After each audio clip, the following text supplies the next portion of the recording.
Una buona giornata, ben ritrovati in diretta con la prima edizione di Antenna 3 in questo ultimo giorno di agosto, in cui non mancheranno gli argomenti leggeri, ma dobbiamo come sempre partire purtroppo dalla cronaca, in particolare dalla cronaca che arriva dalle strade. Sappiamo che sarà questo un weekend ancora da bollino rosso per quanto riguarda in particolare i rientri, e sappiamo che sorvegliate speciali sono come sempre la tangenziale di Mestre, il passante e poi la 4, la barriera di Lisert, per cui vedremo l'evolversi della situazione sulle strade. Ma ci sono purtroppo da segnalare nuovi incidenti, in particolare questa mattina l'ultimo in ordine di tempo occorso a un 22enne di Occhiobello, siamo in provincia di Rovigo, e come cita l'ANSA questo ragazzo è morto uscendo autonomamente di strada. Si chiamava Filippo Pregnolato,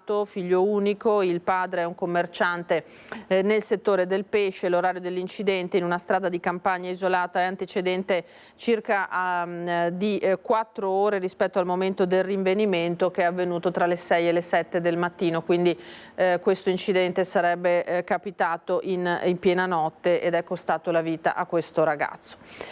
E oggi è anche il giorno dell'ultimo saluto, un altro giovanissimo, il giovane Tidian, 18 anni appena, il ragazzo che è stato travolto sulla Pontebana. Si pensava inizialmente da un'auto pirata, poi è stata indagata la stessa conducente della vettura che si è fermata per prima sul posto e che l'avrebbe appunto travolto mentre il giovane era sul ciglio della strada. Inchiesta che a livello giudiziario è destinata a quanto pare, secondo la Procura, all'archiviazione. Per la famiglia il doloroso momento dell'ultimo saluto. Allora ci colleghiamo in diretta con il cimitero maggiore di Treviso San Lazzaro con la nostra Elena Dal Forno, che è sul posto con Francesco Ceron. Buongiorno Elena.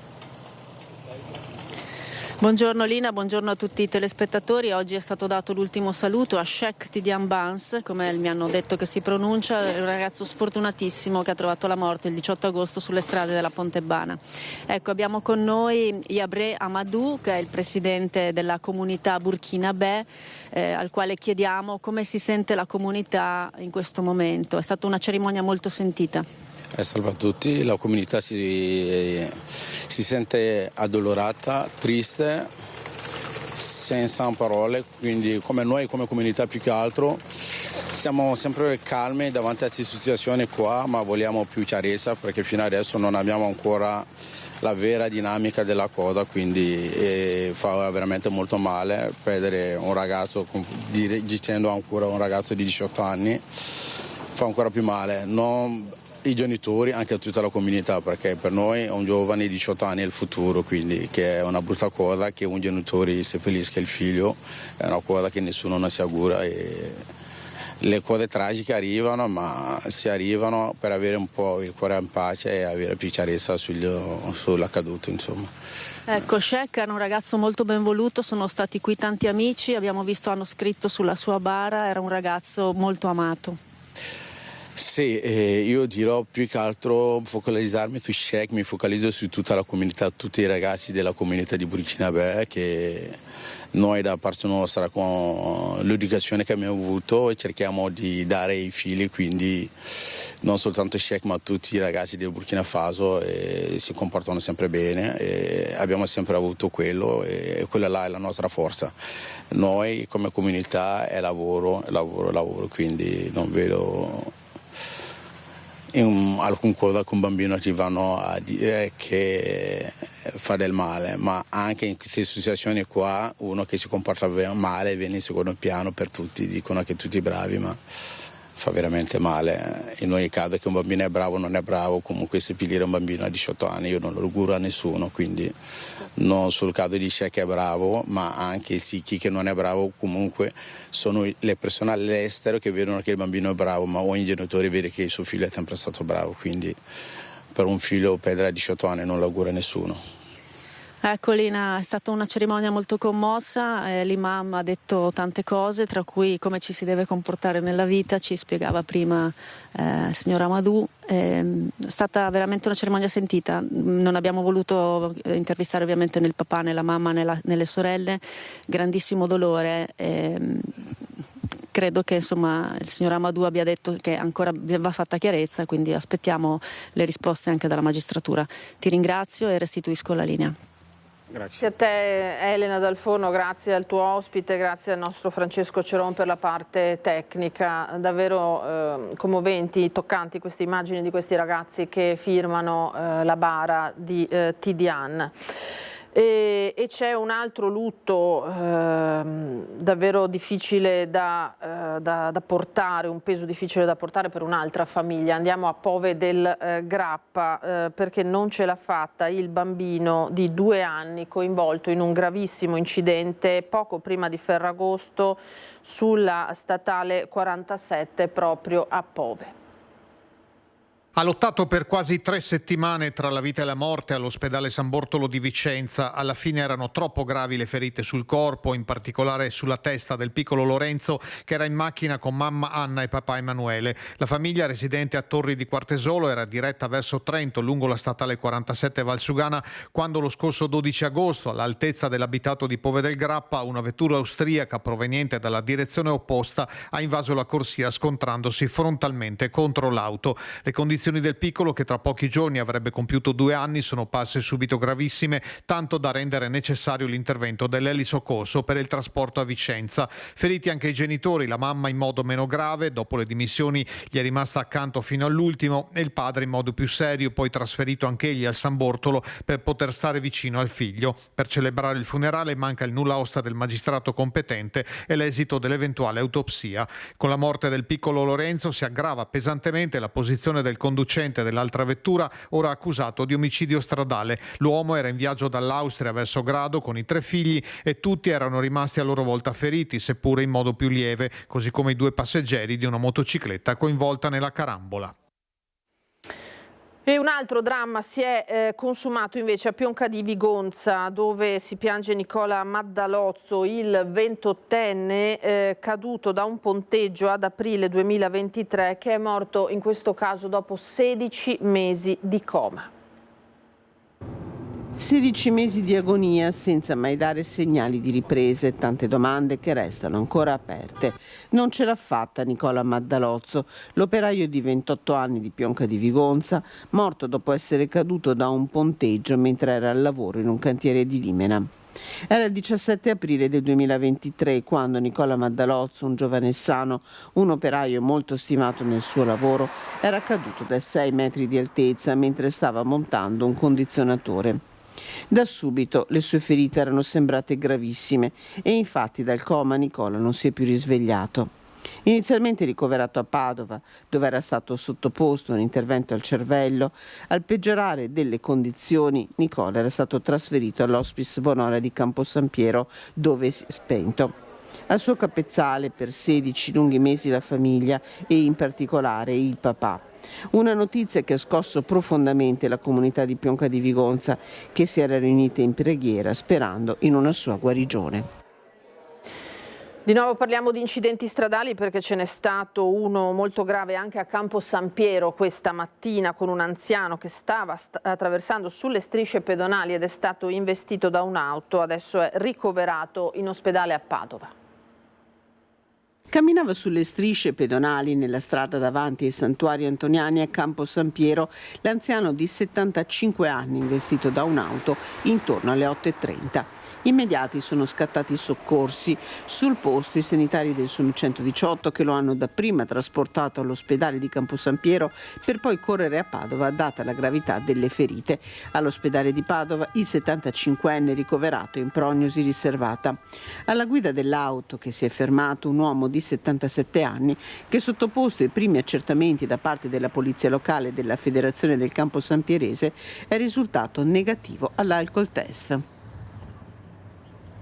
E ora invece andiamo a vedere la protesta antidegrado che si è svolta questa mattina a Marghera con i cittadini che per l'ennesima volta sono tornati a manifestare contro le condizioni evidentemente di questa zona da sempre attenzionata, diciamo così, della città e della terraferma. Per noi c'erano Anna Maria Parisi e Tommaso Migot. Andiamo a vedere con loro quello che è successo. Riprendiamoci Marghera, contro lo spaccio di eroina servono servizi e presidi sociali. Manifestazione contro il degrado questa mattina qui a Marghera, proprio sotto la piazza del municipio, organizzata da Marghera Libera e Pensante. Tantissimi i presenti, tantissimi ragazzi, con naturalmente Michele Valentini di Marghera Libera e Pensante. Perché questa manifestazione, Michele? Questa vuole essere una presa di parola per lanciare una serie di iniziative che da qui al prossimo mese faremo a Marghera e per denunciare una situazione che è completamente fuori controllo. È all'ordine del giorno sulle pagine dei giornali un problema legato alla vivibilità di questa città, di intere aree di questa città, e un problema che è legato alla questione dello spaccio di eroina e di fatto una situazione che dimostra il completo fallimento delle politiche di questa amministrazione comunale. La Giunta Brugnaro da 9 anni a suon di proclami, di blitz estemporanei ha dato una risposta completamente inefficace, ma che addirittura ha peggiorato i problemi. Qui questa città ha bisogno di servizi di strada, di operatori per strada, di presidi sociali, di rigenerazione di tutti quegli spazi che sono rimasti abbandonati e che sono diventati dei veri e propri buchi neri in città. Di questo ha bisogno la città. Probabilmente questa amministrazione era più impegnata a farsi gli affari suoi, come sta emergendo dall'ultima inchiesta Palude a cui abbiamo assistito in questi mesi, e invece questa città ha bisogno di una risposta che non è una risposta di facciata, ma una risposta concreta, un lavoro quotidiano. Sì. Allora Michele, voi qui nello striscione fate riferimento a Marghera con le iniziative che ha appena illustrato, però non è una manifestazione soltanto per denunciare il degrado a Marghera, ma anche a Mestre. Sì, la situazione di Marghera è molto simile, estremamente simile a tante altre che ci sono in altri posti della città, ma addirittura fino al centro storico ormai. E questo perché appunto il fallimento delle scelte che sono state fatte da questa amministrazione di cui accennavo prima hanno creato un ulteriore problema, cioè hanno sparpagliato le problematiche al posto di affrontarle in giro in altre zone della città. Vediamo adesso che anche quartieri come Bissuola o altre zone che non erano toccate da questi problemi cominciano a averle. Da tempo comitati, associazioni cittadine chiedono un cambio di rotta, chiedono delle risposte concrete, e queste risposte vengono viste da una grande parte della popolazione appunto sul ripristino e il potenziamento di quei servizi sociali che in questa città sono stati completamente smantellati, che erano il vero presidio del territorio e il vero argine di alcuni fenomeni. Oggi la manifestazione non a caso nel giorno di mercato qua a Marghera, per coinvolgere quanta più gente possibile, per rendere la cittadinanza parte attiva di questo vostro progetto. Certo, l'obiettivo è proprio questo, l'obiettivo è quello di sensibilizzare le persone che abitano in questo quartiere, ma anche di una richiesta di partecipazione da tante e tanti. Per questo noi faremo a metà settembre una grande assemblea di quartiere in cui discutere con la popolazione cosa si può fare insieme, e poi vogliamo fare anche un'altra iniziativa che sarà l'attraversamento delle vie più difficili la sera di questo quartiere. Quelle sono le cose che noi vogliamo fin da subito a settembre fare. Perché... Ecco, Michele, scusi se la interrompo, tra le vie più difficili proprio a 2 passi da qui è il famoso sottopasso della morte, come viene chiamato dai più. Certo, è una zona completamente abbandonata a se stessa, e anche lì appunto noi crediamo che una presenza qualificata per le strade della nostra città di chi, come dire, è chiamato anche a dare delle risposte, a risolvere questi problemi, e appunto per quello diciamo servono unità di strada, servono operatori per le strade, perché l'unico antidoto è quello alla situazione che stiamo vivendo. Ecco, Stiamo parlando del sottopasso di Via Ulloa, naturalmente. Sì, certo. Quindi a metà settembre questo appuntamento, per chi volesse mettersi in contatto con voi, con l'associazione, tutti i riferimenti e le coordinate sono online? Sì, sono online sulle nostre pagine social, per cui invitiamo tutte e tutti a partecipare a queste iniziative che non saranno solo qua a Marghera, ma sicuramente saranno su tutto il territorio del comune, come è stato in questi anni, ad esempio con il lavoro che abbiamo fatto anche noi insieme a tante realtà della rete Riprendiamoci la città, che si è mossa in questo ultimo anno proprio su queste problematiche per dare delle risposte concrete ai cittadini. Quindi con questo appello e monito di Michele Valentini di Marghera Libera e Pensante, questa la manifestazione è soltanto l'inizio di un lungo cammino che si terrà qui a Mestre Marghera contro il degrado. Grazie ad Anna Maria Parisi, Tommaso Migot, grazie naturalmente agli intervistati. Evidentemente un sabato di proteste, perché da Marghera passiamo a Padova. Una ventina di comitati cittadini si sono dati appuntamento questa mattina proprio a Padova e a Rubano per protestare contro il taglio degli alberi per far posto alla linea del tram. L'hanno seguita per noi davanti a Palazzo Moroni Chiara Gaiani e Francesco Rattai. Andiamo a vedere. Per tutta la mattinata protesta davanti a Palazzo Moroni dei comitati cittadini contro l'abbattimento degli alberi, una protesta che in realtà è doppia, perché i cittadini sono qui a Padova, sull'Istonzo, quindi nel cuore della città, ma sono anche a Rubano, dove c'è il mercato e da dove partirà, dove insomma si trova il capolinea del SIR 2. Siamo con la signora Paola, che fa parte della Lega per l'abolizione della caccia. Tanti comitati cittadini, intanto vi aspettavate tutta questa gente?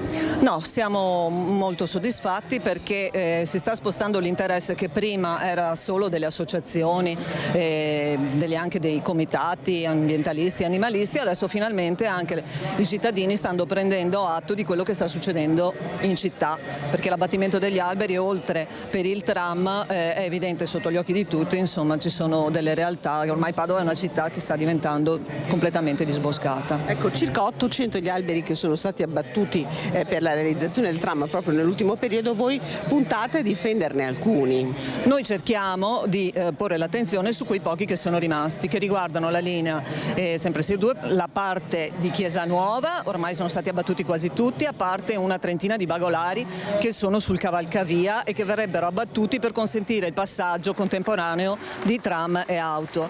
E la parte finale invece, che va la parte da Chiesa Nuova fino a Rubano, e lì ci sono platani che hanno 80-100 anni, che poi è il proseguimento di quelli che hanno di Chiesa Nuova, che sono stati abbattuti in un raid, direi, perché quelli di Chiesa Nuova sono stati abbattuti nel giro di 2 giorni senza che la cittadinanza fosse neanche avvisata. Di solito viene pubblicato questi abbattimenti importanti, invece un blitz. Ecco, voi siete molto preoccupati anche per la fauna selvatica. Certo, tutti questi abbattimenti, soprattutto anche quello dell'anno scorso, che sono stati abbattuti 400 alberi sulla passeggiata Bianchini, che era praticamente un parco, e lì sono stati abbattuti 400 alberi. C'è un regolamento comunale che regola gli abbattimenti e le potature importanti, che dovrebbero essere bloccate nel periodo di nidificazione fino al 31 luglio. L'anno scorso con la nostra associazione abbiamo fatto una diffida e sono state bloccate. Il 1° agosto sono ripartite. Quest'anno, malgrado ci fosse un'altra diffida, per motivi di interesse pubblico sono stati abbattuti anche durante proprio il periodo di maggior nidificazione, e questo è un grande problema per la fauna, ma non solo per gli uccelli, ma ci sono ricci, scoiattoli, assioli, insomma, che non hanno più trovato i nidi, e quando torneranno troveranno assolutamente una città completamente cambiata. Ecco, vuole lanciare un appello ai nostri microfoni? Siamo preoccupati per la piega che ha preso, cioè Padova non è più una città, si sta snaturando, si parla tanto di verde e qui di verde non è più rimasto fondamentalmente. Questa è Padova, ma sappiamo che a Treviso è partito il conto alla rovescia per il taglio invece dei pini marittimi lungo lo storico viale Cesare Battisti, il viale dell'ex provincia di Treviso, l'ex sede della provincia che porta in Piazza Duomo. Molti lo conosceranno senza dubbio, è un dibattito che va avanti da molto tempo. Siamo arrivati al taglio e allora, oltre alla petizione per salvare questi alberi arrivata ad oltre 1000 firme, è stata inviata anche una lettera alla soprintendenza da parte del comitato Alberi Urlanti che chiede la trasformazione di viale Battisti in viale monumentale.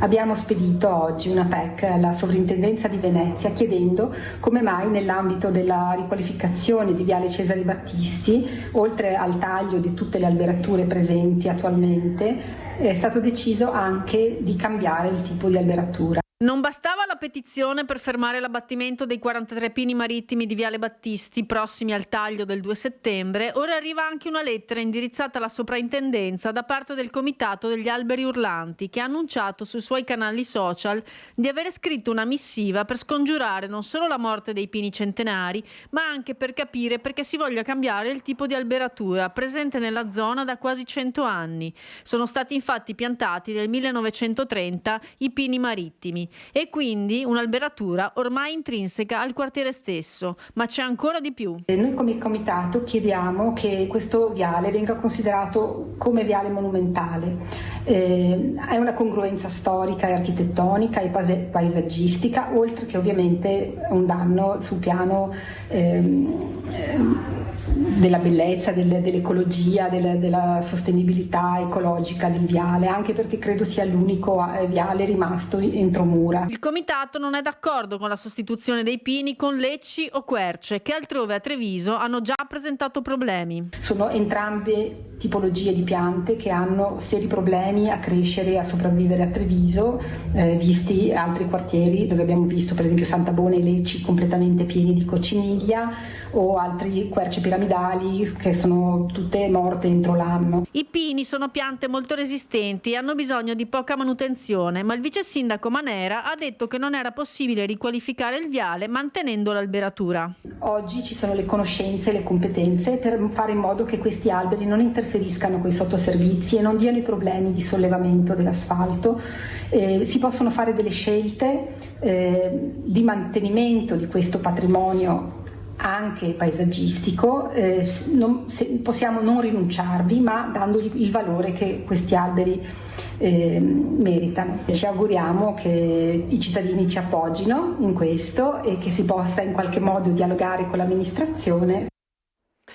Altra protesta a Bassano del Grappa stavolta perché continuano le mobilitazioni nel quartiere di San Vito contro il progetto di una ecopiazzola. Una manifestazione si è tenuta anche questa mattina sul posto Mirko Cavallin con Alessandro Costacurta.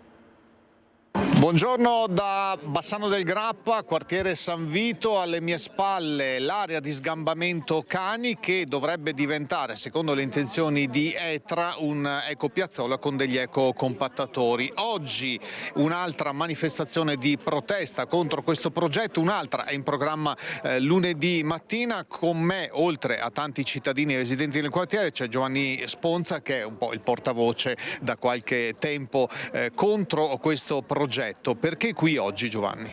Perché vogliamo ribadire lo stesso concetto, cioè noi vogliamo che sia chiaro che è il popolo che chiede, i cittadini di San Vito che chiedono che l'ecopiazzola non venga costruita, che il verde rimanga tale e soprattutto non vogliamo perdere i porta a porta.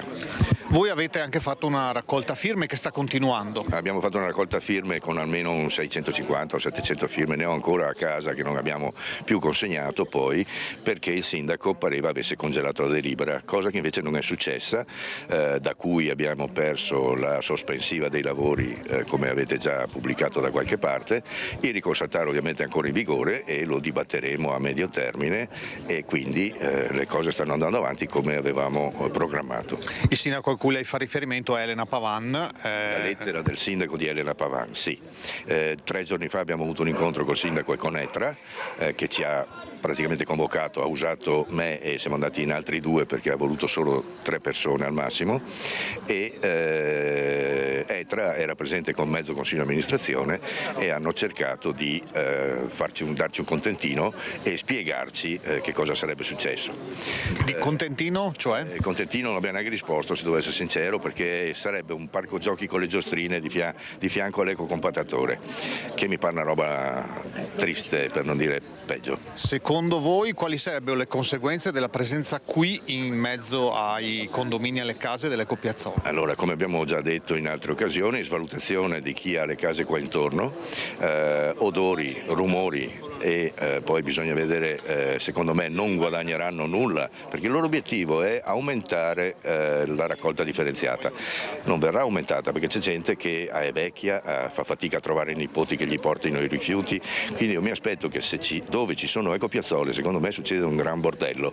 Del resto si vede anche dalle foto che ci sono immondizie in giro, ratti, puzze e disastri, e quindi nessuno di noi vuole ratti, puzze e disastri davanti a casa. Qui ci sono molte case che perderebbero una buona quota del loro valore.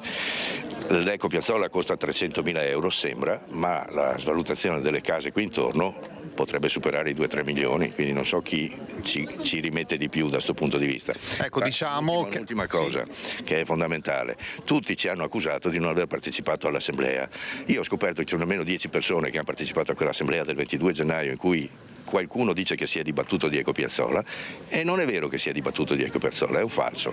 Morale della favola, la gente che è andata a quella assemblea non ha sentito parlare di Ecopiazzola, nessuno ha saputo niente di Ecopiazzola, ci sono anche documenti del allora presidente di quartiere che attestano che si è parlato in consiglio di quartiere di Ecopiazzola ma non in assemblea di quartiere, di conseguenza nessuno sapeva niente di questa storia. Quando si è saputo tutti hanno firmato che non la vogliono. A questo punto io direi qualcuno ci dovrà bene ascoltare. Se non ci ascoltano con le 700 firme che sono state la cui raccolta è stata sospesa quando è arrivata la lettera dalla Pavan, noi adesso ricominciamo a farle perché si vede che ne vogliono di più. Aggiungo e preciso che i 300.000 euro a cui il signor Sponza ha fatto riferimento sono quelli che Etra prenderebbe dal PNRR e che deve utilizzare entro la fine dell'anno, esatto, appena la perdita. Lunedì tornerete qui? Torneremo qui con gli stessi obiettivi, con spero molta più gente, perché grazie a voi credo che questo servizio possa contattare più gente e coinvolgere più bassanesi, perché io lo vorrei dire una volta per tutte, qui si parte da San Vito e da 25 aprile, c'è gente di 25 aprile qui, stanno facendo raccolta firme anche loro, e poi pian pianino verrà tolta il porta a porta a tutto Bassano, quindi è un problema di tutti, non solo del 25 aprile, non solo di San Vito. Grazie Giovanni Sponza, grazie Alessandro Costacuta per la parte tecnica, ci torneremo anche lunedì e saremo qui per seguire questa protesta. Grazie ai cittadini, grazie a Mirko Cavallin e Alessandro Costacurta. Allora avanti con la cronaca da Padova, perché è morto dopo 3 settimane dalla violenta lite in strada in via Gli Appelli a Padova un 54enne di origini pakistane. La procura ha aperto un fascicolo con l'accusa di omicidio preterintenzionale. Ha lottato per 3 settimane nella terapia intensiva dell'ospedale Sant'Antonio di Padova, ma non ce l'ha fatta. È morto Javad Akhtar, 54 anni, il cittadino pakistano che la notte dell'8 agosto in via Gli Appelli era caduto a terra sbattendo violentemente la testa al termine di una lite con un connazionale, ora indagato in stato di libertà. Le accuse nei suoi confronti passano da lesioni colpose a omicidio preterintenzionale nel fascicolo aperto dalla Procura di Padova, che ha già affidato l'incarico per l'autopsia. Mancano pochi minuti alla mezzanotte, quando proprio la vittima avrebbe ingaggiato una violenta lite che, dalle urla, era subito passata alle mani con un connazionale in quella che è sembrata una resa dei conti finita con il 54enne caduto a terra e la disperata corsa in ospedale degli operatori del SUEM 118. La polizia, intervenuta sul posto, aveva acquisito subito le immagini delle telecamere dell'area e il cellulare della vittima. Una vera e propria base adibita allo spaccio di droga a Tezze sul Brenta, le case di 2 spacciatori che sono stati arrestati dai carabinieri. Oltre a 1,5 kg di stupefacente sono stati sequestrati 700 euro in contanti. Quasi 1 chilo e 2 etti di hashish divisi in panetti, 210 grammi di marijuana, 8 grammi di cocaina, 3 bilancini di precisione, più materiale vario per il convenzionamento di dosi e 700 euro provento di spaccio. E quanto hanno rinvenuto i carabinieri di Rosà e del nucleo radiomobile di Bassano nelle abitazioni a Tezze sul Brenta di 2 uomini incensurati che sono stati arrestati.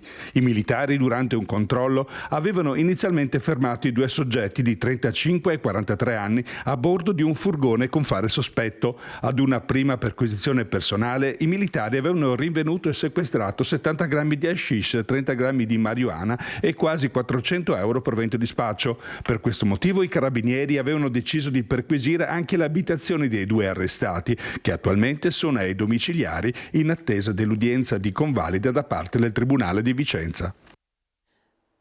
Tra pochissimo torneremo con altra cronaca e altri collegamenti, ci fermiamo per qualche istante.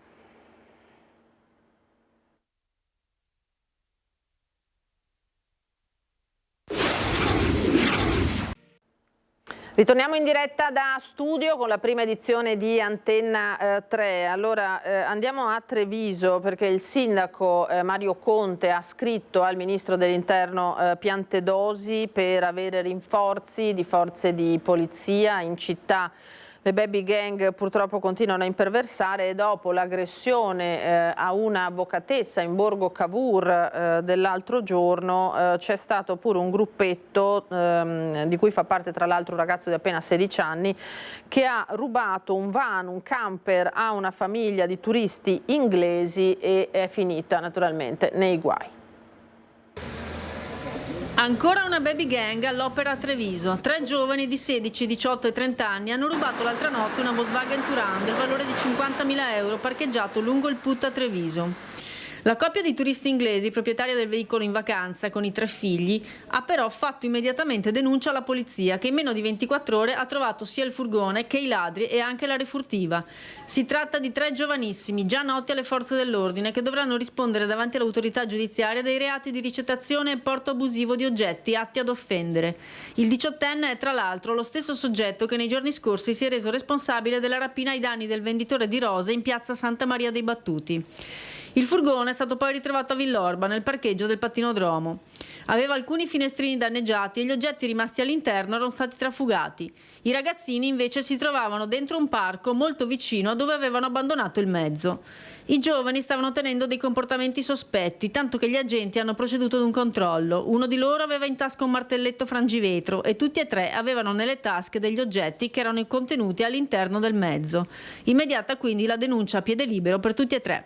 E non si è ancora spenta l'eco dell'aggressione subita dall'avvocato Barbara Vidotti in pieno giorno in via Cavour, episodio per il quale anche il presidente Luca Zaia ha espresso vicinanza e solidarietà alla vittima, anche se i commercianti di Borgo Cavour ribadiscono che la zona è sicura e si tratta solo di una bravata. Come presidente del Borgo mi dispiace di quello dell'accaduto. Secondo me è una bravata dei ragazzi proprio. Non credo che il Borgo sia così pericoloso. Non abbiamo mai avuto confusione, non ha mai avuto nessuno noi qua. Noi siamo qua dalla mattina alle 7 e la sera alle 8, 8 e mezza, quindi il Borgo qua da noi è vissuto ampiamente. A parer mio il quartiere è sicuro, frequentato comunque da studenti, professori, ci sono studi di avvocati, commercialisti, quindi c'è una zona sicura anche con i ragazzi. Io che lavoro con i ragazzi, sono sempre bravi ragazzi, non possiamo lamentarci qui. Certo, può succedere che ci sia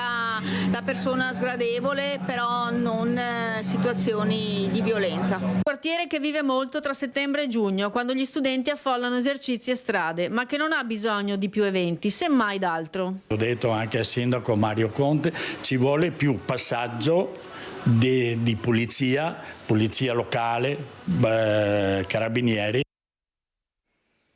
Questa dunque è la situazione in Borgo Cavour, torneremo tra poco a vedere quello che accade, anzi ve lo mostro direttamente se è possibile regia, perché queste immagini di vandalismi si riferiscono a una scuola proprio di quella zona a Treviso. Vandali a scuola forzano un ingresso, poi spaccano tutte le porte dei laboratori. Solo 2 settimane fa erano stati divelti i distributori automatici, stiamo parlando del Duca degli Abruzzi, scuola superiore di via Caccianiga, Loriga, che è lì a ridosso di Borgo Cavour, quindi evidentemente il problema, lo vedete, si ripropone. Questo è il sito del Gazzettino.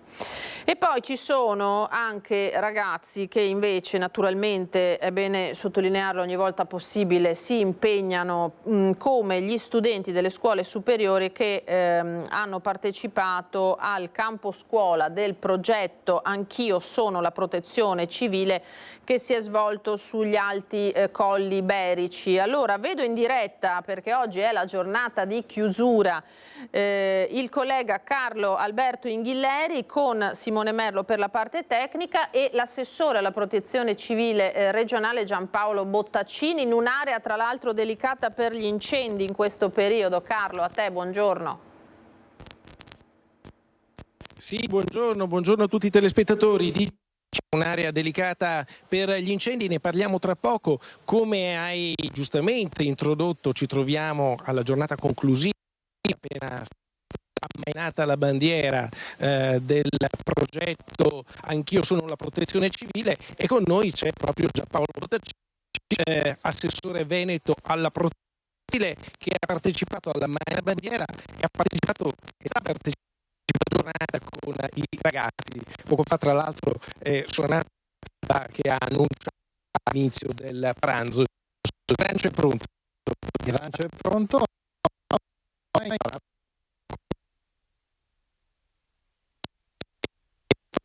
Niente, ci tocca rientrare in studio perché c'è evidentemente, visto che la zona è un po' isolata, qualche problema di collegamento. Vediamo se riusciamo a ripristinare naturalmente questo collegamento in diretta con Carlo Alberto Inghilleri e l'assessore alla protezione civile. Mi faranno sapere dalla regia i colleghi naturalmente della regia Italo Morao e Antonio Pola. Allora, andiamo avanti con la cronaca. A questo punto parliamo di truffe ai danni degli anziani, perché purtroppo si moltiplicano. Sappiamo che è stata un'estate complicata da questo punto di vista, e a proposito di giovani tocca registrare la raffica di truffe e tentativi di truffa ai danni di anziani che ha visto come protagonisti dei trasfertisti, diciamo così. L'ultimo caso a Bassano del Grappa. Sono agli arresti domiciliari un 49enne e un 39enne di Napoli, ritenuti responsabili di truffa aggravata nei confronti di un'anziana di 81 anni di Bassano. Lo scorso 27 marzo, con la scusa ormai nota e usata in altre truffe simili dell'arresto del figlio, i due si sono spacciati al telefono, uno come carabiniere e l'altro come avvocato, spiegando che per evitare la presunta reclusione sarebbe servita una somma di 7.600 euro da versare anche tramite la consegna di monili in oro. Nel giro di pochi minuti alla porta di casa dell'anziana si è presentato un uomo qualificatosi come collaboratore del sedicente avvocato. Dopo varie insistenze e pressioni verbali, la donna ha consegnato poco più di mezzo chilo di gioielli, valore approssimativo 100.000 euro. Solo nel pomeriggio, ricevute rassicurazioni sulla sorte del figlio, ha contattato altri parenti, comprendendo di essere stata raggirata.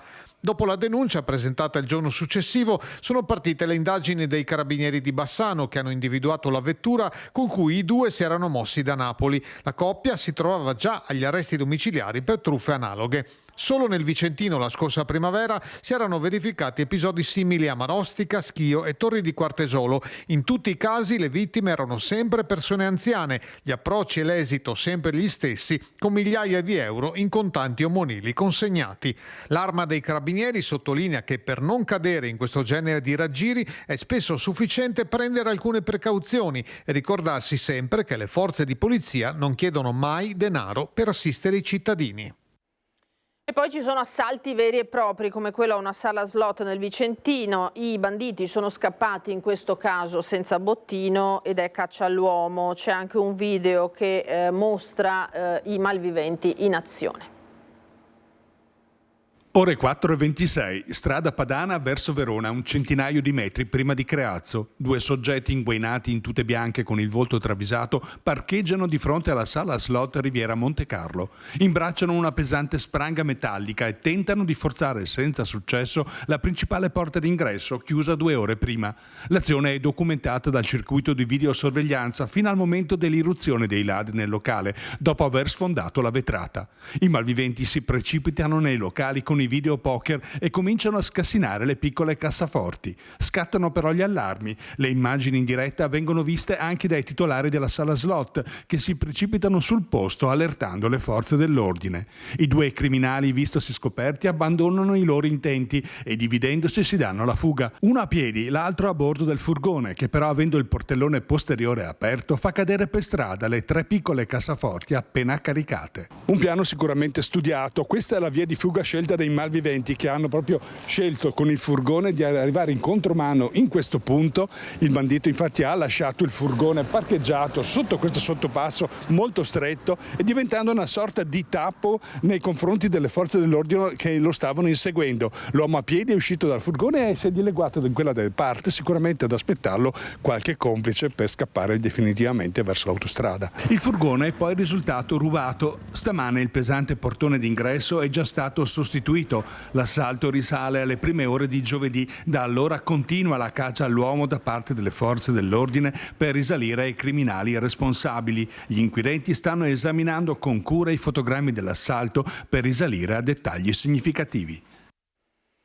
Allora dovremmo essere in grado di ripristinare il collegamento con il nostro Carlo Alberto Inghileri e l'assessore Bottacin. Subito la linea, vediamo se la diretta questa volta va a buon fine.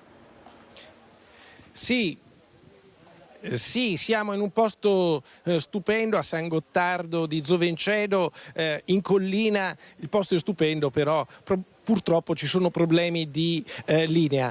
Dicevamo con l'assessore Bottacin che si è conclusa questa settimana di camposcuola per sedicenni, quindi ragazzi delle superiori, la meglio gioventù direi, quei ragazzi che si stanno impegnando anche per capire come funziona la protezione civile. Sì, è la foresta che cresce, che di solito non fa notizia, però c'è e questi ragazzi sono la testimonianza fisica dell'esistenza di questo spirito di solidarietà che spinge molti a fare volontariato in Veneto. Siamo la regione di riferimento a livello nazionale per la protezione civile, però ovviamente sono necessari i ricambi. Noi che abbiamo i capelli bianchi facciamo i conti con la carta d'identità e quindi è importante che ci siano i giovani che si avvicinino a questo mondo che secondo me è stupendo, perché fare qualcosa per gli altri penso sia la cosa migliore che uno possa fare nella sua vita. Protezione civile, incendi che è scattato in seguito a questo caldo record, proprio in questi giorni, caldo record, allarme incendi anche in questa zona in cui ci troviamo. Sì, caldo record, ma soprattutto scarse precipitazioni negli ultimi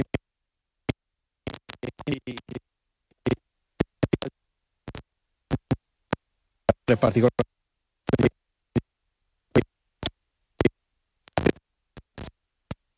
Non siamo proprio fortunati con questo collegamento. Allora sentiremo le parole sugli incendi dell'assessore Bottacin, che comunque ringraziamo come sempre per la disponibilità, grazie anche a Carlo e al collega tecnico. Sentiremo nei telegiornali di questa sera. Allora noi andiamo avanti con la cronaca, torniamo sulla vicenda di Alex Marangon con il papà che sui social si è duramente sfogato, gli hanno rubato i contanti e stanno usando le sue carte di credito, dice. Alex Marangon non ha solo perso la vita, gli hanno anche rubato i soldi e usato le carte di credito. Lo ha scritto su Facebook il padre Luca, sempre più deluso da indagini che dopo 2 mesi non sono ancora arrivati ad una svolta e sempre più deluso dal muro di silenzio che continua a circondare le ultime ore di suo figlio durante quel rito sciamanico all'abbazia di Vidor. Luca Marangon si sfoga sui social, sempre più schifato dalla giustizia italiana, scrive nel suo ultimo post, ma soprattutto, sempre dal suo profilo, lancia una denuncia su quelli che sarebbero i presunti amici conosciuti da Alex. Gli hanno rubato i contanti e stanno usando le sue carte di credito. Marangon disegna anche un quadro inquietante sul contesto nel quale si sono svolti i fatti. Omertà e menzogne a più non posso. Abbiamo parlato con uno che frequentava questi ritiri e ci ha confermato che sono vere e proprie sette, che nessuno darà versioni diverse. D'altra parte 4 ore sono bastate per far sparire ogni possibile prova e mettersi d'accordo sulla versione da dare, e che avranno 0 sensi di colpa. Eccoli pseudo amici. Secondo il padre, Alex era troppo buono, purtroppo. Dopo 2 ritiri all'abbazia di Vidor ci diceva: mi vogliono bene tutti, mi fanno sentire come in una famiglia, ricorda. E nonostante noi cercassimo di fargli capire che più che di una famiglia si trattava di una setta e che i veri amici erano altri e non questi personaggi conosciuti sotto effetti psichedelici, per lui non era così. Ma Alex non poteva essere come loro, conclude il padre. Forse proprio questa è la risposta a ciò che è successo. Fin qui la cronaca. Adesso dobbiamo aprire una finestra invece di leggerezza, o quasi, perché sentiamo che ci sono delle polemiche anche qua. Ci anticipa il nostro Lucio Zanato, che è con diversi ospiti. Eccolo qua in diretta, Lucio, all'inaugurazione della festa del peperone, ormai storico appuntamento tradizionale del nostro territorio a Zero Branco. Lucio, a te. Ecco qua, questo qui è il peperone ed è la 57esima edizione della sagra, una sagra che tra l'altro, intanto buongiorno a te, buongiorno ai telespettatori, noi abbiamo negli archivi di Antena 3, pensa dal 1980, con un sindaco, Lucio Pasqualetto, ancora con i capelli neri, la barba nera, e soprattutto un presidente, Carlo Bernini, che lo prendeva in giro perché era il suo primo mandato. I tempi sono cambiati, abbiamo Luca Durighetto come sindaco, abbiamo il presidente della Proloco, abbiamo anche il delegato dell'Umpli. Ma perché? Perché qui c'è un po' una polemica. Allora cominciamo in maniera canonica. Intanto, Presidente, poca voce, per cui poche parole, perché tanto lavoro e tanta fatica. Tantissimo lavoro per organizzare una manifestazione di pregio. Le notti sono sempre più corte e di giorno il caldo è sempre più caldo. E poi la fatica, perché bisogna sempre far quadrare un po' tutte le cose. Certo, la fatica per noi del direttivo e per i nostri volontari è tantissima, perché per esempio adesso in via Tagliercio stanno già lavorando e non vi dico quanto caldo è sotto la struttura. Bene, allora qui la notizia è che la sagra del peperone è diventata sagra di qualità con certificazione direttamente da Roma. Sindaco Durighetto, per voi cosa significa come amministrazione ma come comunità? Per tutta la comunità, visto la simbiosi, il legame forte che c'è tra la sagra del peperone e la comunità di Zero Branco, è in sostanza un matrimonio, a 57 anni anche un matrimonio importante, ma questa certificazione dimostra ancora una volta la qualità del lavoro dei nostri volontari, che non sono solamente persone che dedicano del tempo e mettono a disposizione le ore libere che hanno, ma invece la qualità, l'intelligenza e la capacità di eccellere che loro riescono a raggiungere ogni volta che si ritrovano per organizzare la sagra del peperone. Enrico Scotton, abbiamo detto prima, noi abbiamo le immagini del repertorio, tanto repertorio, perché stiamo parlando del 1980, però le cose sono cambiate, sta diventando sempre più difficile, qui ci sta la polemica.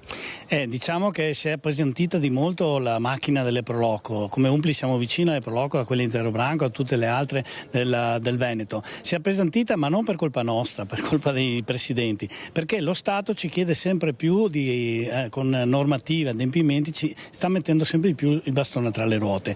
Noi crediamo che ci voglia sì la sicurezza, perché per primi noi ci crediamo, ma poi ci vuole anche il buonsenso nell'applicazione delle norme, e alle volte questo buonsenso manca proprio a livello centrale. Facciamo un esempio, perché uno dice vabbè, ma di che cosa vi lamentate, Proloco? Ci lamentiamo per esempio che dobbiamo presentare ogni anno un piano di sicurezza, pur mantenendo negli anni la disposizione della festa della sagra uguale, identica. Allora adesso, per fortuna, dopo tanti appelli che abbiamo fatto, c'è un gruppo di parlamentari che si è mosso, bipartisan, che presenterà alla Camera una proposta di legge che andrà a far sì che questo piano di sicurezza, queste autorizzazioni non durino più solo un anno, ma durino 3 anni. In sostanza cosa significa? Che il Presidente avrà un compito in meno, ma sarà anche un costo meno, perché per trovare qualcuno che firma il piano ci vuole un tecnico che di solito non lo fa gratis, e quindi sono tutte spese che si aggiungono e soprattutto sono responsabilità. Però voi dite tra l'altro che il grosso problema è anche il fatto che questi presidenti sono dei volontari e si prendono di quelle responsabilità che non dormono la notte, perché è vero, Presidente, che lei per tutte queste notti fa fatica a dormire, un po' perché fa tardi, ma molto anche perché ha tanti pensieri. Sì, perché i pensieri sono tanti e è come un'azienda, una sagra è ormai diventata un'azienda. Ma chi glielo fa fare? È dal 90 che io sono in Proloco e che lavoro perché mi piace, perché trovi tanti amici, perché si sta bene. Insomma, non è per questione di soldi. No, non è per i soldi, perché i volontari non prendono neanche i borsi spese per la benzina. Ecco, no, questo va detto perché uno pensa che dietro a una sagra del peperone ci sia comunque una retribuzione per chi, e invece è tutto quanto volontariato. Poi c'è anche il tema dei minori, prima mi raccontavi che adesso portare fuori da mangiare per i bambini sarebbe educativo, ma però rischi anche una denuncia. Noi crediamo che la Proloco sia anche un'associazione che ha un compito educativo, abituare i ragazzi fin da giovani a un servizio, a servire e a fare un'attività importante per la propria comunità è fondamentale, anche per avere i ricambi, perché poi il Proloco, come tutte le associazioni, vivono di ricambi generazionali. Il tema vero è che c'è sempre qualcuno che ci trova la polemica, se non è l'autorità, magari anche qualche cittadino invidioso, eccetera, per cui addirittura in un paese è arrivata una lettera del Presidente della Proloco, sfruttamento di lavoro minorile. Ma allora in quel caso lì? In quel caso lì, siccome deve prevalere il buon senso, parli con questa persona, gli fai capire che non ha capito niente, e comunque la legge è dalla nostra parte. Senta, Sindaco, per ultimo, cosa può fare una comunità come la vostra, ma in genere i comuni, per dare una mano a queste Proloco che fanno queste attività che sono importantissime per storia, per tradizione, ma anche per l'economia locale?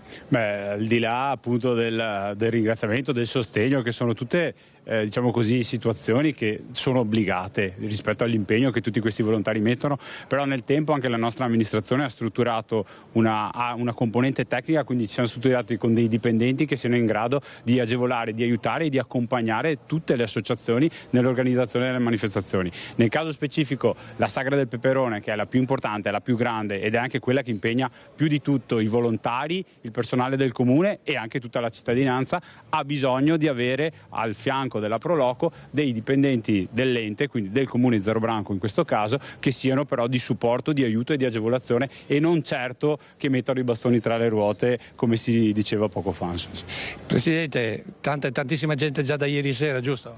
Sì, ieri sera come prima serata abbiamo già fatto il pienone, speriamo che vada bene per tutti i giorni che abbiamo, ne abbiamo altri 9 con questo caldo qua. E anche tante spese da pagare? Sì, tantissime spese, perché tutti dicono ma nel Proloco non pagano i volontari, non pagano questo, però le strutture costano. Firmare i certificati per la sicurezza ormai costa tutto alla follia. Ecco, quindi avete capito, insomma, bisogna andare alla Sagra per dargli anche una mano. Detto questo, mi pare che noi dobbiamo levare il collegamento perché loro vogliono andare a mangiare, ma soprattutto ci stanno portando via il carro con i peperoni. Quindi, Lina, ti salutiamo, il carro se ne va e ti restituisco la linea. Vabbè Lucio, no, veramente un bellissimo siparietto finale, complimenti. Grazie Lucio Zanato, agli ospiti come sempre, buona festa. Allora, settembre è un mese importante anche nel Vicentino, non solo Fiera Oro, ma anche tante feste e sagre. Abbiamo visto questa del peperone a Zerobranco. La priorità per tutti gli eventi, lo abbiamo sentito accennare, è naturalmente la sicurezza. C'è un piano della Prefettura di Vicenza per blindare fiere e feste paesane. Il settembre vicentino nasce sotto il segno della sicurezza. Si blindano fiere, feste paesane, sagre. Tutto è stato già pianificato dalle forze dell'ordine che in prefettura hanno messo a punto servizi di vigilanza e pattugliamenti. Il mese che inizia sarà particolarmente intenso. Il 6 settembre inizia la Fiera dell'Oro. Lo stesso giorno apre la partecipatissima Fiera del Soco a Grisignano di Zocco, la più antica del Veneto. L'8 settembre è la festa della patrona di Vicenza, la Madonna di Monteberico.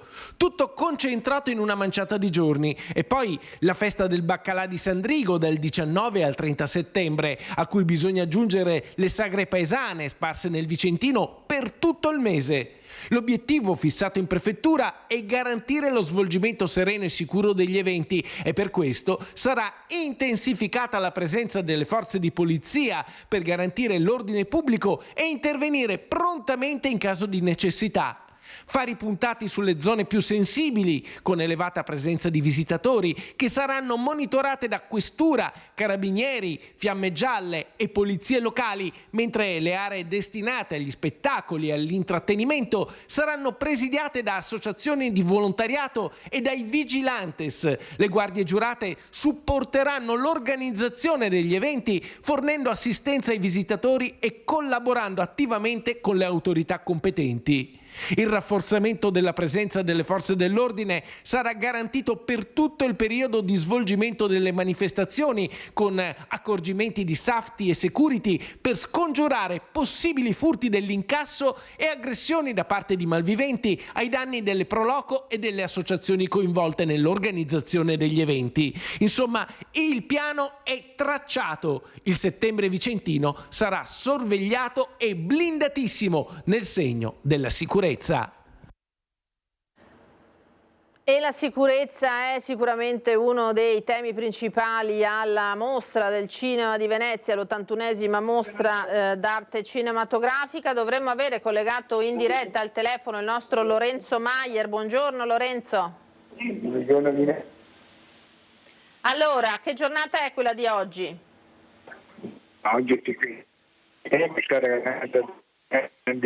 Oggi è la giornata invece dei registi italiani. C'è il primo film italiano in concorso. Pronto? Non ti sentiamo benissimo, riproviamo. Dicevo, un attimo. Oggi non siamo fortunati con questa diretta, ma ci proviamo. Allora, in attesa di ricollegarci con Lorenzo Maier, noi continuiamo con la cronaca. Intanto vi mostro una notizia da PC, regia se possibile, dal sito della Tribuna di Treviso. Bimba di 1 anno e mezzo resta chiusa in auto, salvata dai pompieri. Ci sono stati momenti di panico questa mattina a San Donà di Piave. Il veicolo aveva le portiere bloccate. A chiamare i vigili del fuoco è stata la madre, terrorizzata anche per le alte temperature naturalmente all'interno dell'abitacolo. Prontamente i vigili del fuoco sono intervenuti, hanno liberato la bambina e tutto per fortuna è finito per il meglio. E invece c'è la Procura di Belluno che deve far chiarezza sul decesso di un anziano di 79 anni, morto poco dopo un intervento al cuore all'ospedale San Martino. 2 medici sono stati iscritti nel registro degli indagati.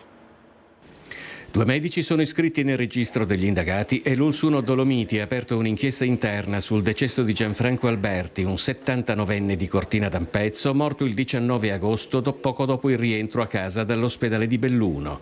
L'uomo era stato ricoverato al reparto di cardiologia del San Martino, dove per dei problemi al cuore era stato sottoposto ad un intervento con posizionamento di stent. Dopo giorni di degenza era stato dimesso ed era da poco rientrato a casa. L'autopsia è effettuata all'obitorio di Belluno, dove oltre al medico legale incaricato dalla procura erano presenti i consulenti della famiglia del 79enne e dei 2 medici coinvolti, ha stabilito che la causa del decesso è un'emotorace da dissecazione aortica.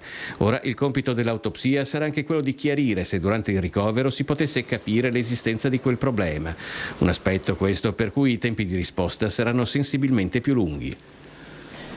Di nuovo la finestra sulla mostra del cinema, torniamo al Lido in diretta telefonica con Lorenzo Maier. Lorenzo. Buongiorno Mina, buongiorno ai nostri telespettatori, spero che mi sentiate molto meglio, grazie. Benissimo. Allora, dicevo, oggi è la giornata dei grandi registi perché il concorso di Venezia 81 segna il primo film italiano in gara per Lione d'Oro, che è Campo di battaglia di Gianni Amelio.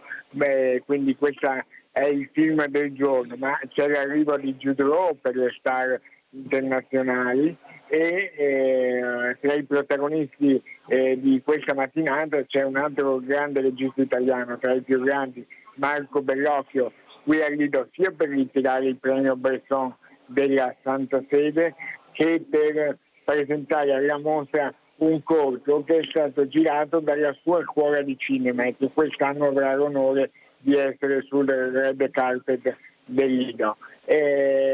Così per un po' completare la giornata odierna anche quella dell'attesa, perché alcuni fans che di solito dal mattino stazionano davanti al tappeto rosso si sono trasferiti verso la Giudecca perché è dato per così tra poche ore, imminente diciamo così, anche se un orario preciso non c'è, ma nel tardo pomeriggio dovrebbero spaccare in laguna George Clooney e Brad Pitt, che sono i grandi protagonisti della giornata di domani. Non alloggeranno al Lido come preferiscono di solito le star americane, hanno scelto la Giudecca dei Cipriani, dove peraltro George Clooney si è anche sposato, quindi c'è questo legame particolare con la nostra città di Venezia, e saranno qui al Lido domani sia per la conferenza che ovviamente poi in serata per il red carpet. Domani grande giornata per Venezia, anche con la regata solida, per cui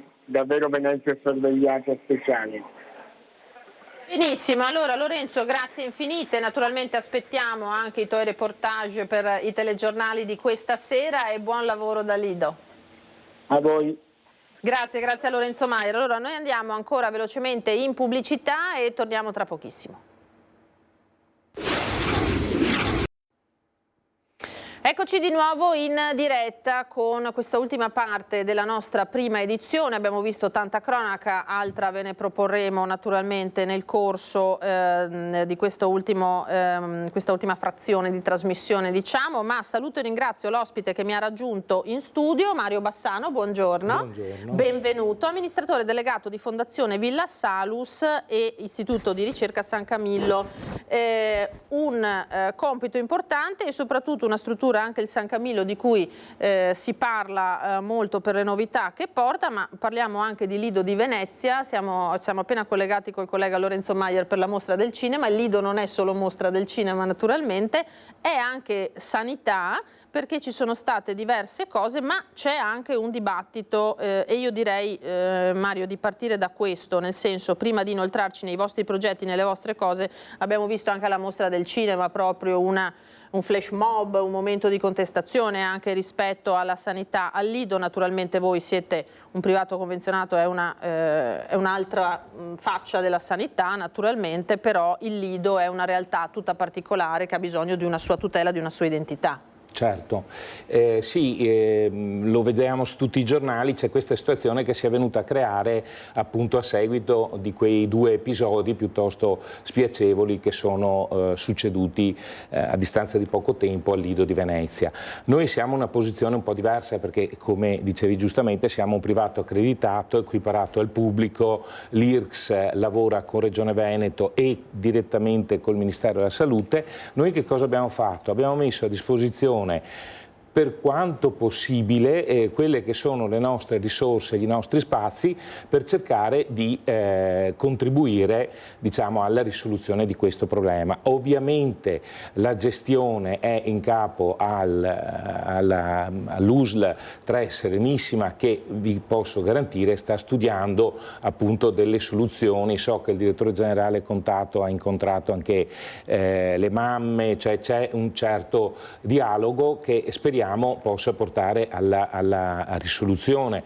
Noi da parte nostra abbiamo offerto la nostra piena disponibilità per quello che è possibile fare. Non è possibile fare un pronto soccorso, ma se possiamo collaborare in una rete integrata tra pubblico e privato, noi certamente siamo il privato più grosso di Venezia e quindi insomma saremo ben lieti e ben disponibili di farlo. Aggiungo da ultimo, teniamo presente che nella nostra struttura abbiamo dall'anno scorso 80 studenti universitari, quindi che nel giro di 3-4 anni dovrebbero raggiungere numeri abbastanza significativi, perché parliamo di circa 300-400 studenti, e quindi il tema anche lì appunto dell'assistenza è un tema che riguarda non solo i residenti al Lido, ma anche tutte le persone che a vario titolo lavorano e sono presenti in quelle realtà. Tra l'altro, mentre lei parla, vediamo delle bellissime immagini dei giardini, no? Perché sì, poi è una sì. realtà anche tutta particolare. Questa Sì. una tradizione, quella diciamo delle cure, del beneficio al Lido. Sì, noi mi fa piacere che mandate in onda queste nostre immagini, perché è una realtà che noi abbiamo acquisito 5 anni fa. era in una situazione abbastanza pesantissima, sia da un punto di vista economico-finanziario sia dell'attività. Io dico anche con un po' di orgoglio, l'abbiamo completamente rilanciata, abbiamo 50 ricercatori che lavorano, abbiamo bellissimi progetti di ricerca ed è una realtà dove c'è parecchio verde. Questo ad esempio è un giardino terapeutico, quello che vedete, dove gli ospiti, i nostri pazienti che devono riabilitarsi, fanno anche delle attività manuali all'interno di questa realtà. Tutto questo giardino è stato diciamo, progettato da un architetto del verde famoso, di cui purtroppo non ricordo il nome, ma mi dicono che è una personalità. Vedete quella serra che sta passando adesso, molto bella, e che ne ha fatto dono proprio per queste e poi c'è funzioni. La spiaggia, perché noi vediamo intorno. Poi abbiamo la spiaggia, una spiaggia terapeutica, elioterapica, dove abbiamo iniziato da poco anche delle terapie appunto per i tumori della pelle, quindi delle cure che vengono fatte direttamente in spiaggia, e soprattutto è anche una zona dove i pazienti si riabilitano, cioè accompagnati dai fisioterapisti possono fare anche riabilitazione in spiaggia. Non è una spiaggia da usare per fini turistici, è una spiaggia proprio dedicata a questa funzione. Ecco, non è per decantare, è per sottolineare ancora una volta la peculiarità di Venezia, no? Sì, e della sua laguna, perché voi avete questa, da una parte magari scomodità, perché il Lido sappiamo che ha tutte le sue tematiche, anche come collegamenti, no? C'è un tema anche su questo purtroppo. Questo è un tema importante, e scusa se mi permetto di interrompere, noi per rilanciare questa realtà addirittura abbiamo dovuto acquistare diciamo una linea dedicata esclusivamente a noi, 4 volte al giorno, che parte da Fusina. Lo dico anche per i pazienti, perché per tutti coloro che vogliono accedere al Lido c'è questa opportunità e praticamente arrivano davanti all'IRCS, davanti all'ospedale. Abbiamo dovuto far così perché il problema dei trasporti è drammatico. Noi abbiamo ricercatori che arrivano da Padova, da Verona, da Ferrara, ci mettono più di 2 ore per raggiungere il Lido e poi ripartire. Lo stesso per il personale che lavora, non tutti sono di Chioggia, del Lido o di quelle zone lì, quindi abbiamo pensato così questa soluzione e abbiamo più volte chiesto anche alle amministrazioni comunali, ma su questo tema li abbiamo visti molto sordi e non ci hanno certo dato un aiuto. In qualche abbiamo dovuto arrangiarci. Un costo, scusi la è un costo abbastanza sostenuto, perché sono circa 180.000 euro l'anno, posso anche dirlo, per cui però del resto correvamo il rischio di perdere anche non solo il personale che lavora, ma anche come si dice, chi fa ricerca, e abbiamo parecchi tirocinanti, per dire, persone che fanno la tesi, sono ragazzi giovani, c'è anche l'aspetto economico che per quanto poco ha la sua valenza. Oggi siamo molto contenti di questa realtà, abbiamo progetti ambiziosi. È stata un'intuizione importante quella di portare l'università al Lido, no? Sì, l'università Lido secondo me, primo è stata un'intuizione un po' casuale, perché è nata dall'amicizia col rettore di Unicamillus che io conoscevo da tanti anni, e secondo il modello un po' oggi più accreditato, dove si fa ricerca, si insegna, si cura meglio, così mi è venuto in mente, e alla fine la cosa è andata a buon fine. Non nascondo con tantissime difficoltà, perché è un'università privata, e quindi ecco, del resto io mi chiedo, un'università come Padova non avrebbe mai aperto da noi un anno accademico. Oggi siamo molto contenti, dall'anno 21 ci saranno circa 200 studenti. Vi do solo un dato: su 84 posti hanno partecipato 521 studenti, quindi vuol dire che tutto sommato sia il buon nome dell'università, sia il fatto che è inserita in un contesto un attimo diverso. Teniamo presente che è un'isola, quindi non ci sono tantissimi divertimenti durante il periodo invernale, quindi magari le famiglie sono più attente anche a questi temi. In questo modo abbiamo chiuso un po' il cerchio, per cui rilanciato l'IRCS, messa l'università e adesso si va avanti, insomma, ecco, quindi... Senta, ci spieghi un po' come siete articolati, nel senso che noi abbiamo la Fondazione Villa Salus da una parte, abbiamo una struttura sul Terraglio ai confini, diciamo, tra Treviso e Mestre che ha una sua storia e che anche questa ha avuto un rilancio, no? Perché anche lì c'era una situazione non facile. Allora, purtroppo, lo vedete anche sui giornali, gli scandali non mancano, nella sanità e anche in quella religiosa ci sono delle situazioni particolarmente pesanti. Io circa 13 anni fa passo dal gruppo delle Suore di San Camillo che hanno 5-6 ospedali in Italia a Villa Salus. Villa Salus è una realtà che aveva una situazione finanziaria pesantissima. Ma la gestio, punto di domanda. Fatto sta che i numeri erano abbastanza pesanti. Nell'arco di 5-6 anni siamo riusciti a rilanciarla. Oggi è un polo d'eccellenza per tantissime specialità, per l'urologia, per l'ortopedia, per la reumatologia stesso. Abbiamo parecchi ex professori universitari che lavorano da noi.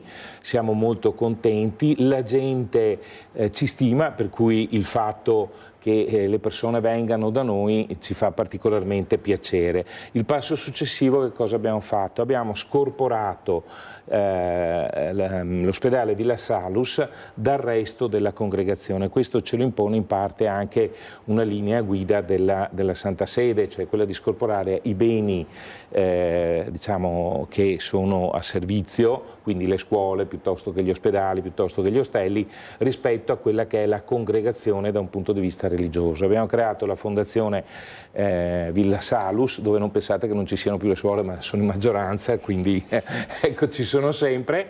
Fondazione Villa Salus a sua volta è l'ente che controlla la San Camillo IRCS SRL che arriva dai padri camiliani. I padri camiliani erano presenti lì da 50 anni, l'IRCS stava per essere cancellato, anche lì una situazione abbastanza pesante, pesantissima oserei dire, dove dopo 7 anni di trattative per vendere questa struttura alla fine l'avevano venduta a un privato, la Santa Sede è intervenuta e ha detto no, noi non vogliamo privati, c'è Villa Salus, se la prende Villa Salus, quindi ci siamo presi dentro anche questa realtà che devo dire oggi ci dà parecchie soddisfazioni. Complessivamente siamo un gruppo di 700 persone, una settantina di ricercatori e parecchi ovviamente collaboratori esterni, soprattutto nell'ambito della ricerca, perché lavoriamo con vari enti, con varie istituzioni. Ecco, voi avete queste due strutture importanti, ma poi state cercando anche nel territorio di essere sempre più capillari, perché mi pare che ci siano questi nuovi ambulatori, no? Anche in centro storico a Venezia, perché poi Venezia città ha delle esigenze tutte sue particolari. Certo, no? Proprio per riprendere il discorso che veniva fatto all'inizio, ci siamo resi conto che Venezia, insomma, ci sono parecchi anziani, è una realtà abbastanza complessa anche da un punto di vista sanitario. Io capisco le proteste, però tenete anche presente che tutto sommato non è facile diciamo, muoversi e lavorare a Venezia. Abbiamo avuto l'opportunità di acquisire la gestione di questi due ambulatori, praticamente il Santa Marina che è in campo Santa Marina e il San Luca che è in campo San Luca, vicino a San Marco, Rialto, quindi una zona centralissima.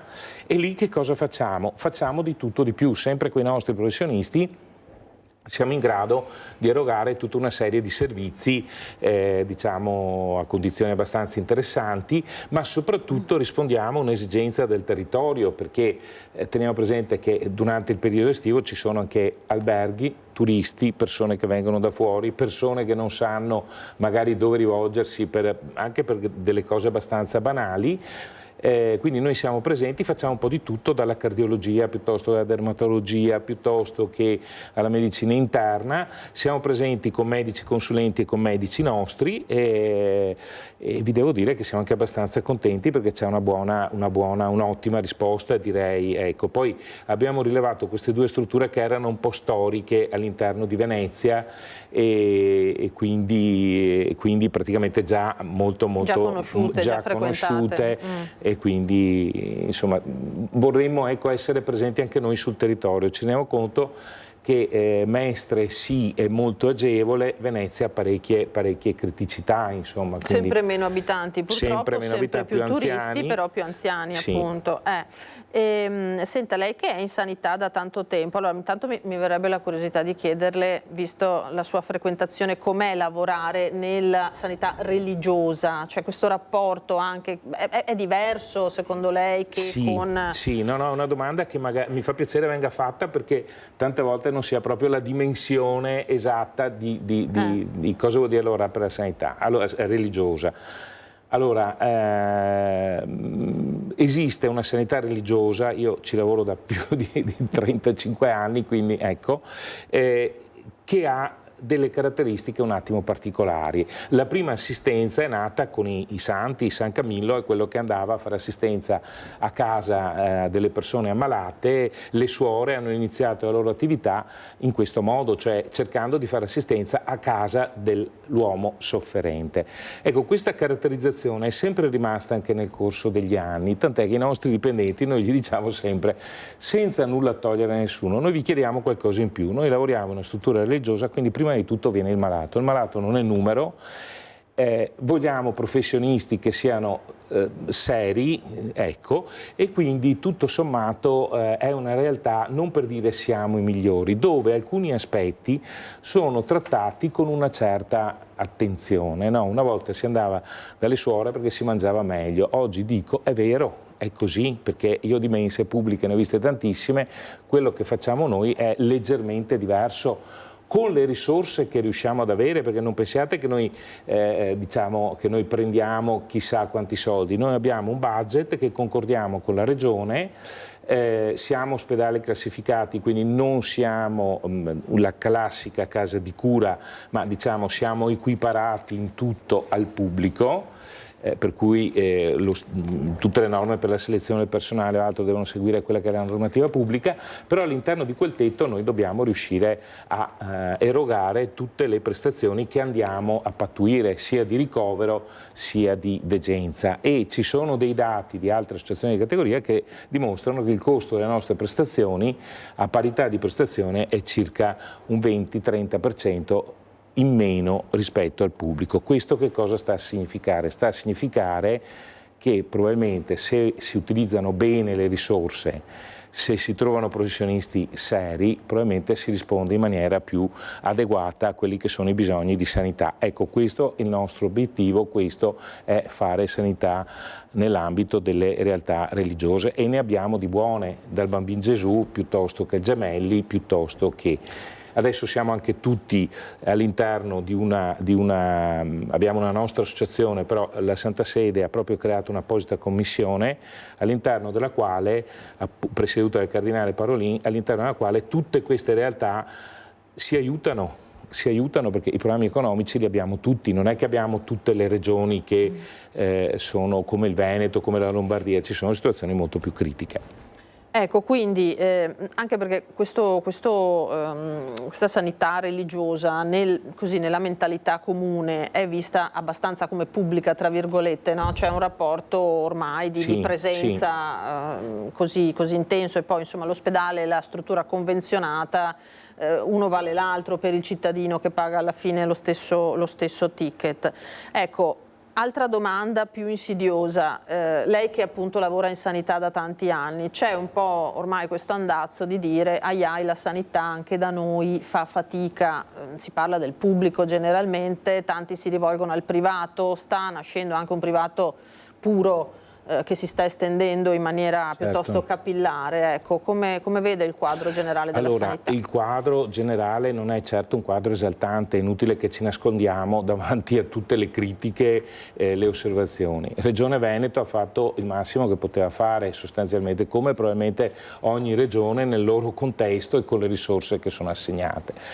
Ci sono parecchi imprenditori che fanno sanità con attività private, profit. Tenete presente che i religiosi se ci sono degli utili o dei margini vengono reinvestiti all'interno della struttura ospedaliera, non ci sono azioni da distribuire o dividendi da dare, quindi questa è già una prima diversità. Quello che si riesce a realizzare viene investito in apparecchiature all'interno della struttura. Ecco, è vero, c'è un fiorire di privati, ma anche in maniera un po', secondo me, regolata, perché poi alla fine abbiamo il poliambulatorio, medici che fanno chilometri e chilometri tra un ambulatorio all'altro. Bisogna ridisegnare tutto questo panorama. Bisogna riportare l'uomo al centro, capire effettivamente quelli che sono i bisogni. Il tema delle liste d'attesa c'è, mi pare che anche su quel tema insomma, qualche risultato sia stato raggiunto. C'è questa fiorire a macchia d'olio di poliambulatori dove i medici molte volte ce ne sono di più sensibili, chi è meno sensibile, ma c'è anche questo girovagare all'interno del pianeta. Noi come Fondazione Villa Salus abbiamo iniziato un'attività proprio per lo stile religioso, proprio per lo stile attenti alla persona, all'uomo, di fare un privato agevolato, cioè noi offriamo ai cittadini, agli utenti, a condizioni decisamente buone, ecco, un privato struttura. C'è il convenzionato col sistema sanitario nazionale, per fare un esempio, una visita la paga 35 euro. C'è il privato dove il cittadino sceglie il professionista, voglio il professor X, vado da lui, costa 100, 200, quello che è. Noi abbiamo cercato di fare un privato che di fatto è poco più del ticket, quindi alla fine se non sono 35 sono 50, però consente alle persone che hanno un minimo di disponibilità un accesso diretto per tutte le prestazioni che è possibile fare. Non vengono fatte ovviamente, come si dice, a discapito di quello che è il Servizio Sanitario Nazionale, perché sapete che tutte le nostre agende di prenotazione sono tutte nel CUP unico. Prenotare a San Camillo, a Villa Salus e prenotare all'USL, l'agenda è unica, quindi non è che si sottrae assolutamente niente a nessuno. È un'opportunità che viene fatta d'accordo con i medici proprio per caratterizzarci in maniera diversa rispetto agli altri. Ecco, quindi secondo me si tratta di rivisitare, forse c'è bisogno di una nuova riforma e di rivisitare a questo punto l'intero Chiedo scusa, sistema. perché rivisitare a discapito magari del privato che ci vuole guadagnare non è proprio così automatico. Non è proprio così automatico, quindi sono percorsi abbastanza lunghi. Io penso che il principio è bisogna salvaguardare la libera scelta del cittadino. Se il cittadino vuole andare nel privato, ha tutti i diritti di andare nel privato. Se vuole andare nel pubblico, il sistema sanitario gli deve garantire quello che è stabilito dalla legge. Se vuol venire da religioso, sappia che noi ci mettiamo questa cosina in più in maniera proprio da rispondere al tema grosso delle liste d'attesa e il tema della carenza dei medici, perché teniamo presente che mancano medici. Sì. È un tema sì, su cui si potrebbe parlare tantissimo, ma mancano medici, non abbiamo figure, abbiamo persone che vanno in pensione, alcuni che magari vengono da noi o in altre strutture private, eccetera, altri che decidono di non fare più nulla, per cui il tema dei medici è un tema veramente pesante, insomma, per cui liste d'attesa uguale anche carenza di medici, quindi bisogna riformare, secondo me, rivedere un po' le cose, andare su modelli diversi, modelli inglesi dove magari c'è l'infermiere che fa l'anestesista, per dire, no? Del resto formare un medico non è che lo si forma in 2 anni o in 4 anni. Noi abbiamo iniziato l'anno scorso con la facoltà di medicina 6 anni, poi la specialità, cioè ci vuole tempo, 10 anni, andava insomma, pensata prima. Andava pensata con un attimo di attenzione. Senta, il tempo qua si sta consumando velocemente, ma io volevo far vedere che lei appunto diceva ha preso in mano delle situazioni non semplici, al di là di quello che può essere stato il successo della messa in sicurezza dei bilanci, c'è anche la preservazione dei posti di lavoro, certo, che non è una cosa da poco. Ecco, prima che lei dica altro, volevo chiedere alla regia di mostrare il fatto che le immagini del fatto che lei è stato anche anche insignito di un riconoscimento importante per questo. No, ma ci sta perché sono eccellenze anche queste, cioè se si lavora bene, e a Venezia c'è stato un bel riconoscimento, eccolo qua, le suore diceva presenti, no? Erano in prima fila, quindi il Leone d'Oro, che è un riconoscimento importante che le è stato conferito in Regione del Veneto proprio per questi risultati, perché si può andare anche nella direzione opposta. Parliamo di quello del personale che è meglio. Allora, lì in questa operazione di ristrutturazione, soprattutto a Villa Salus, ma anche al Lido, di fatto non abbiamo avuto né un contenzioso né abbiamo lasciato a casa le persone, le abbiamo ricollocate. Le abbiamo ricollocate come? Nell'ambito un po' anche di una collaborazione con altri ospedali, sia pubblici, quindi con USL, sia privati. Faccio un esempio concreto. Villa Salus era famosa, nota per il punto nascite. 10 anni fa non si poteva più tenere questo punto nascite, ma perché? Perché la struttura era inadeguata, i rischi erano enormi anche per le mamme, anche se c'era l'amore per questo posto, perché c'erano le suore, c'era un'accoglienza diversa e ovviamente tutti avrebbero preferito così, insomma, venire a partorire lì a Villa Salus. Ecco che tutte le ostetriche, una buona parte se l'è presa l'ULSS di Treviso, altre sono andate a lavorare vicino casa e quindi alla fine lavorando parecchio, perché bisogna lavorare parecchio, alla fine i risultati si vedono. Io lo dico con un po' di orgoglio perché abbiamo ridotto, usiamo questo termine, riorganizzato e abbiamo avuto un'uscita di 130 unità, quindi non poche unità in ambito sanitario, e 10 anni fa non eravamo ancora in emergenza come adesso, per cui insomma è stata una cosa che ci ha fatto piacere. Poi, se si vuole, secondo me gli strumenti ci sono, insomma ci vuole una buona integrazione, dialogare con le istituzioni, che è fondamentale, insomma la Regione su questo devo dire ci ha dato anche una mano e quindi insomma da un lato li abbiamo salvati perché tra il Lido e di qua erano 650 posti di lavoro, li abbiamo riorganizzati, rimesse in funzione, portato l'università e quindi insomma sono tranquilli penso per parecchi anni. Senta, una battuta proprio veloce, lei pensa che sia possibile al Lido pensare anche a un turismo sanitario? Certamente sì, il turismo sanitario, vi do una notizia che la sapete proprio in anteprima. Allora noi abbiamo avuto la visita dell'Università di Kyoto, del presidente dell'Università di Kyoto, attraverso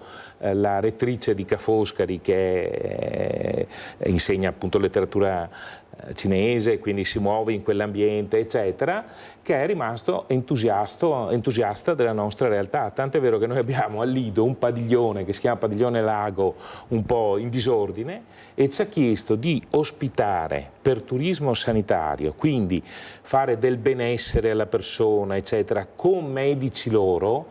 In Giappone il rapporto è un medico, un paziente, aperta e chiusa parentesi, ristrutturando questa struttura, questo padiglione oramai in disuso, e vedere se è possibile cominciare una collaborazione. In cambio ci aiutano sul tema della robotica, dove loro sono eccezionali, perché noi abbiamo dei laboratori sulla robotica, ma ci sarebbe da parlare per parecchio tempo. Questo è un esempio semplice di turismo sanitario. Loro lì in Giappone per fare queste cose andavano in Corea pagando $10.000. Quando ha visto Venezia ha detto ma qua abbiamo Venezia, gli ho detto guardi che a parità di condizioni venite da noi, insomma. Per cui diciamo c'è una grande, secondo me è noi abbiamo un turismo, abbiamo l'arte, abbiamo la cultura, abbiamo questo, sono questi i settori su cui noi dobbiamo puntare. Noi proveremo queste esperienze perché adesso 4 dei nostri vanno a Osaka, per l'esattezza, a vedere un po' la loro organizzazione, vediamo se è possibile realizzare questo scambio che è culturale ma è anche turismo sanitario, insomma. Ottimo, per cui ci sono tantissime sfaccettature, insomma il tempo è finito, però grazie di tutte queste informazioni, di questi input a Mario Bassano, ma ci mancherebbe, anzi è molto interessante tutto questo argomento e anche fare il punto su quelli che sono stati i progressi, così le persone sanno anche che punti di riferimento possono avere. Allora noi dobbiamo chiudere, grazie a Mario Bassano, amministratore delegato di Fondazione Villa Salus e IRCCS San Camillo. Io ricordo velocissimamente, regia, che domani abbiamo la diretta dalle 9:30 del pellegrinaggio alpino sul Monte Tomba che si rinnoverà per la 65esima volta. Antena 3 sarà in diretta per tutta la mattinata per trasmettere la manifestazione dallo sfilamento verso la chiesetta dedicata alla Madonna del Tomba, l'alzabandiera e la celebrazione della messa. Non è finita perché poi dalle 13:30 invece ci sposteremo con le nostre telecamere a Montebelluna per il palio e quindi a seguire appunto prima l'aspettando il palio e poi la gara che entrerà nel vivo con la sfida tra le 11 contrade che traineranno i carri eccetera, per cui non perdetevi la bella giornata dal nostro territorio in diretta su Antenna 3. Ricordo anche che dopo di noi va in onda la puntata di agricoltura, quindi Cook Academy e poi il cinema con Nodo alla gola di Hitchcock. Grazie a Italo Morao e Antonio Pol in regia, a voi che ci avete seguito e un buon pomeriggio.